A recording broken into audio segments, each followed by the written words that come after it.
Hi friends, இந்த வீடியோவில் டேஸ்டியான அண்ட் ஹெல்த்தியான கருணைக்கிழங்கு புளிக்குழம்பு அண்ட் முருங்கைக்கீரை பொரியல் எப்படி செய்யலான்னு பார்க்கலாம்.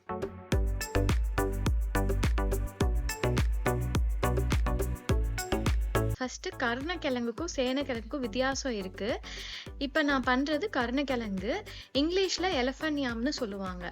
சேனைக்கிழங்கு பெருசாக இருக்கும், கருணைக்கிழங்கு இப்போ வீடியோவில் காட்டுற மாதிரி இருக்கும். இதை ஃபஸ்ட்டு நல்லா கழுவி குக்கரில் வேக போட்டுட்டேன். 2 விசில் வந்தால் போதும். இப்போ கருணைக்கிழங்கு வெந்துட்டு இருக்கு, அதுக்குள்ளே முருங்கைக்கீரை செஞ்சிடலாம். முருங்கைக்கீரையை நல்லா க்ளீன் பண்ணி எடுத்து வச்சுக்கிட்டேன்.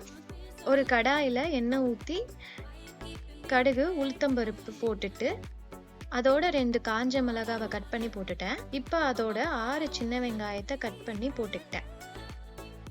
சின்ன வெங்காயம் கொஞ்சம் வதங்கினதும் முருங்கைக்கீரையை அதில் போட்டாச்சு.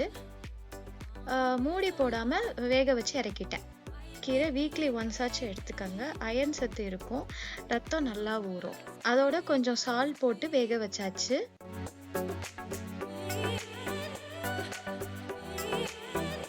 இப்போ முருங்கைக்கீரை தண்ணியில் வற்றி இந்த கன்சிஸ்டன்சியில் நல்லா வதங்கியிருக்கும். இப்போ ஸ்டவ்வை ஆஃப் பண்ணிவிட்டு துருவின தேங்காவை அதில் ஆட் பண்ணி கலந்து வச்சிட்டேன்.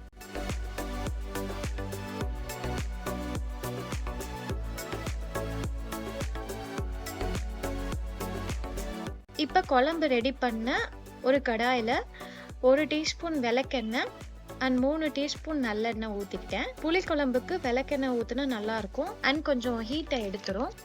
இப்போ கொஞ்சம் கடுகு உளுத்தம்பருப்பு, 1/4 ஸ்பூன் வெந்தயம், கடுகு உளுத்தம்பருப்பு பொரிஞ்சதும் அதோட 10 சின்ன வெங்காயத்தை கட் பண்ணி போட்டுக்கிட்டேன். அப்புறம் 5 பல் பூண்டை இடித்து அதில் ஆட் பண்ணிக்கிட்டேன்.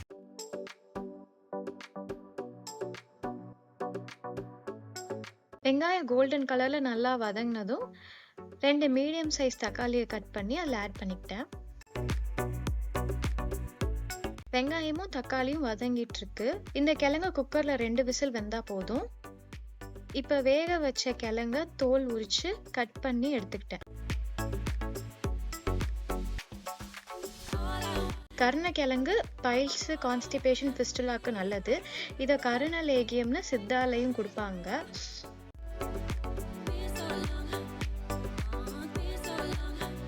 இப்போ தக்காளியும் வெங்காயமும் நல்லா வதக்கிடுச்சு. அதோட எலுமிச்சம்பழம் சைஸ் அளவு புளியை கரைச்சி வச்சிருக்கேன். புளிச்சாறை ஆட் பண்ணி நல்லா கொதிக்க வச்சிட்டு இருக்கேன்.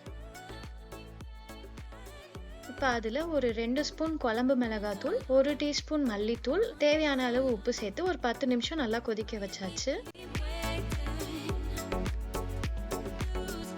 இப்போ நல்லா எண்ணெய் பிரிஞ்சு வந்ததும் கட் பண்ணி வச்சிருக்க கிழங்க போட்டு ஒரு 5 நிமிஷம் கொதிக்க வச்சிட்டேன். இப்போ நல்லா எண்ணெய் பிரிஞ்சு வந்துருச்சு. இப்போ கருணைக்கிழங்கு புளிக்குழம்பும் முருங்கைக்கீரை பொரியலும் ரெடி. சூடான சாப்பாட்டில் புளிக்குழம்பை ஊற்றி அதில் முருங்கைக்கீரையை வச்சு அது கூட கொஞ்சம் அப்பளம் வச்சு சாப்பிட்டா சூப்பராக மட்டும் இல்லை, ஹெல்த்தியாகவும் இருக்கும். சுவையோட ஹெல்த்தியாக சாப்பிடுவோம். கமெண்ட்ல எப்படி இருக்குன்னு சொல்லுங்கள்.